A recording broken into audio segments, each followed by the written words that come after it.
C'est une fonction éminemment officielle qu'exerce désormais Paul Hongpei. Celle-ci n'intervient pas ex nihilo. La loi portant statut de l'opposition votée en 2019 l'autorise. Le président Patrice Talon l'a acté. Ce n'est pas la première fois que le Bénin dispose d'une telle loi. En 2002, nous avions déjà eu une loi portant statut de l'opposition, ainsi que les décrets d'application, mais qui n'ont pas forcément abouti. Donc, au terme de la nouvelle loi qui amende et abroge l'ancienne dans les dispositions contraires, le chef de file de l'opposition est un des chefs des partis d'opposition, les partis qui ont fait la déclaration d'opposition. Plusieurs pays d'Afrique francophone l'ont adopté sans jamais l'appliquer. En sautant le verrou, le président Patrice Talon se démarque du lot. Le fait qu'aujourd'hui les tests sont respectés, c'est déjà une vitalité de notre démocratie. Élever à cette dignité l'opposition, c'est envoyer le message que dans une société démocratique, on a besoin d'opposition, que l'opposition est digne d'être vécue. C'est la liberté d'expression que Patrice Talon veut ainsi prôner.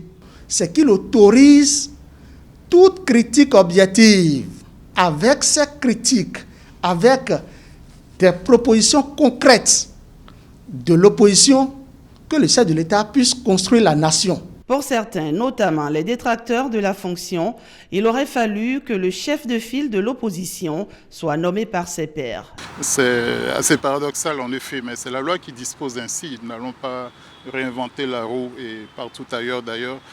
C'est plus ou moins comme ça. Pour être chef de file de l'opposition, il faut être le chef d'un parti de l'opposition déclaré ayant le plus grand nombre de députés à l'Assemblée nationale à l'occasion des dernières élections législatives. À défaut, obtenir le plus grand nombre d'élus communaux. Dans le cas d'espèce, le parti qui remplit ces conditions est fatalement le parti FCBE qui a pris part aux dernières communales à défaut d'avoir été aux législatives et qui a pu s'en sortir avec les 10% de suffrage et une certaine présence dans les conseils communaux qu'il contrôle d'ailleurs à raison de 6 me semble-t-il sur 77. Donc on aurait pu penser que c'est celui qui était candidat éventuellement à la présidence pour le camp de l'opposition qui aurait dû être retenu. Mais c'est par rapport aux fonctions au sein du parti que la désignation se fait. Sur Paul Hongpei repose désormais d'énormes responsabilités. Premier travail, rassembler tous les partis politiques se réclamant de l'opposition et qui ont un statut légal. Il a travaillé à gagner la confiance de ses pairs, de ses autres pairs de l'opposition, pour représenter la meilleure synthèse possible des positions de l'opposition. Paul Hongpei doit rendre public dans les tout prochains jours, pour ne pas dire dans 1 ou 2 mois ou plus, un programme d'action bien cohérent de l'opposition pour pouvoir faire développer le pays à travers des propositions concrètes. Cette nomination indubitablement induit des avantages pour Paul Hongpei.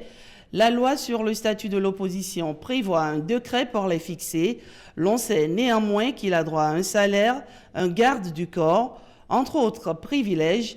Il jouit d'un personnel civil, du paiement de ses frais d'électricité et d'eau. En tant qu'interlocuteur privilégié du pouvoir exécutif, il doit être consulté par le chef de l'État sur les questions importantes engageant la vie de la nation, autant de pouvoirs concédés par l'exécutif qui font naître des suspicions. Ne soyons pas négatifs. Vous êtes trop pessimistes dans le pays.